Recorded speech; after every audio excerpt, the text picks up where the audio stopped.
Amodajim est l'une des 12 collines sacrées de l'Imerle, une charmante bourgade à 14 km au nord d'Antananarivo. À pied, l'accès de la colline est assez rude. Au sommet, il reste quelques vestiges du passé, comme ces tombeaux royaux. 3 maisonnettes en bois, appelées le Fasanafito Nyandalan, posées sur une terrasse, elle-même bordée d'une rangée de pierres plates. L'endroit est appelé Rouve. Enceinte royale n'habite plus que ces maisonnettes. Beaucoup de pierres sacrées comme le Vat Fikabarin, sur laquelle les rois voulaient faire une annonce ou un discours, le Kabar. Les maisons royales se sont effondrées et ont disparu.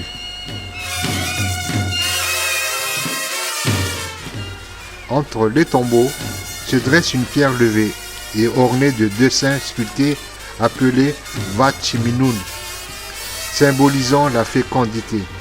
Selon la légende, si une jeune femme mariée voulait un bébé, elle venait caresser les saints et ensuite elle apportait des offrandes comme du miel, des bonbons, de l'argent à cette pierre pour que son souhait soit exaucé. Nous trouvons aussi l'endroit où le souverain prenait son bain, entre 2 rochers.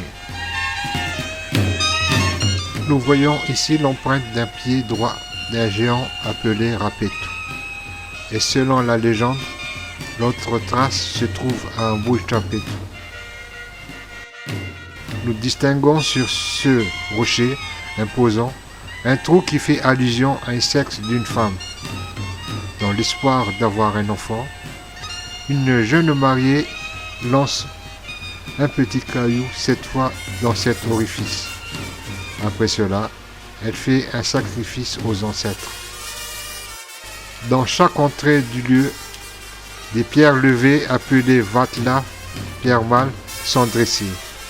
Elles font office de sentinelles du site. Lieu de sacrifice, un poulet est souvent immolé. À l'occasion d'une grande fête, un zébu est donné. Le coin des jeux. Les rois aimaient beaucoup jouer au fanourn, une similitude avec le jeu solitaire. Le lieu saint domine toute la plaine. La vue y est, il faut le dire, magnifique. Au premier plan, en contrebas, les 2 lacs d'Ondatapan, l'eau que l'on traverse. Au nord, on peut apercevoir les premières chaînes du Tampoket. À l'ouest, le lac d'Ampani.